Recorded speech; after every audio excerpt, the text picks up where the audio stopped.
Hi, this is Bobby from TV Repair with a Functionality Pro video and some notes about a board that was sent to us for repair. The board is from a pretty old Sanyo. It was N7AL. Why is it that I'm not seeing that here? Let me see it on the back. I remember seeing N7AL. Yeah, that's the board. I must have torn somehow the label, but this should be hopefully good enough for the customer to know. Actually, probably the best way to know will be the solder joint, the solder that was used on the voltage stabilizers. So I have a few notes. First, to show that the board is working. This is just a player device which is connected on HDMI 2. Yep, Chromecast, I'm sorry. Cable goes here. Well, that's actually the power from the Chromecast. This is the Chromecast itself. This is HDMI 2. This is the output going straight to the board. Speakers, buttons, infrared. That's how it rolls here. This is the testing. So the Chromecast is not playing right now, but it's showing an image, and what I can do to show that this works is just disconnect that, and it disappears, and it should show HDMI 2. Plugging it back, and then it shows again. And then what I'm going to do is I'm going to switch to HDMI. I don't remember whether this was 1 or 3. I think it's 3. So I'm just switching. This is HDMI 3. And on HDMI 3 we have our usual media player powered by the USB, and this is the cable for it, and this is the video. So hopefully you're happy the board is working. Now a few notes.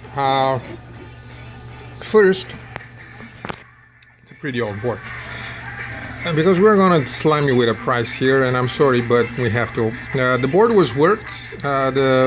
Whoever sent it said that we have spoken before. I'm sure this is right.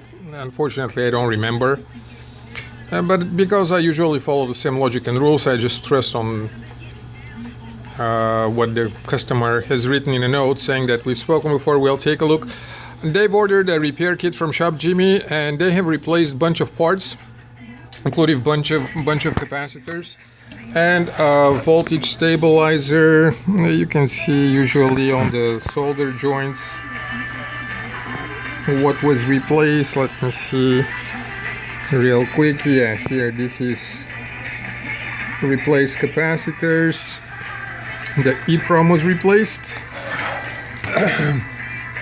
And the 1117 3.3 or adjustable voltage stabilizers, like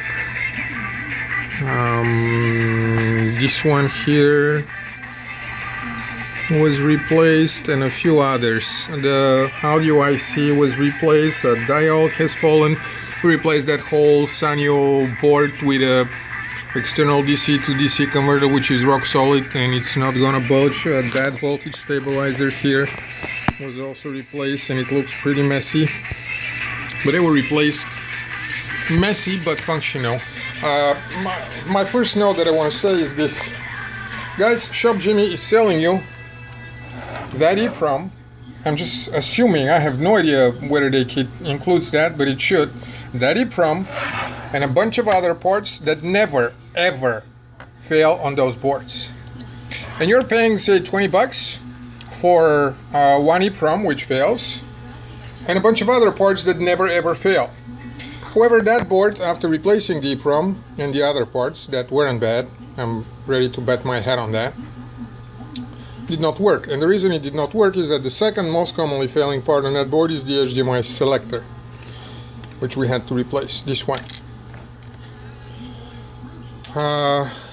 That didn't fix the problem though. The shock was very powerful. It has taken down the power, the HDMI signal selector that goes to the main processor to tell you that there's something has been included in the HDMI, and those are regulated If you pull the schematics for the board, you will find out there are 3 diodes here that correspond to the 3 HDMIs.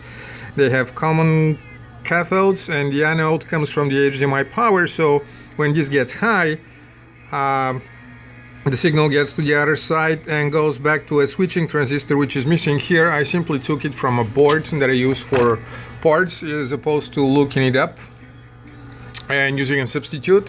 That transistor was also busted, and that transistor feeds straight to the HDMI signal of the main processor, which this way knows to start processing the HDMI. Unfortunately, the power surge has made it all the way to the main processor, so it wasn't working and had to be replaced as well.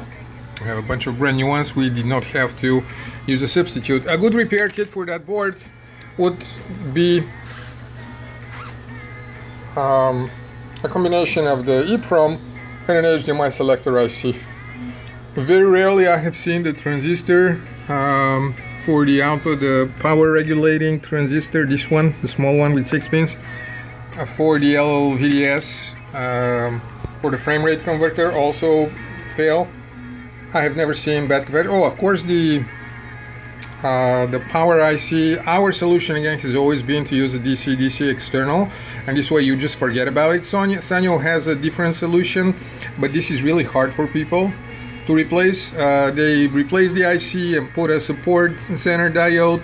I don't like it. I tried it. It failed again many years ago. Ever since we use those, and they work rock solid. And the note here is about the repair kits that you buy. Why on earth would you want to buy a repair kit from somebody who doesn't offer repair services? How do you know that they're just not randomly putting up a few parts and selling them to you? Which is exactly the case here, almost randomly. I mean, use your brains, people. It's just not that just for the person who sent that, anybody else. Do not buy repair kits from people who do not offer repair services, period.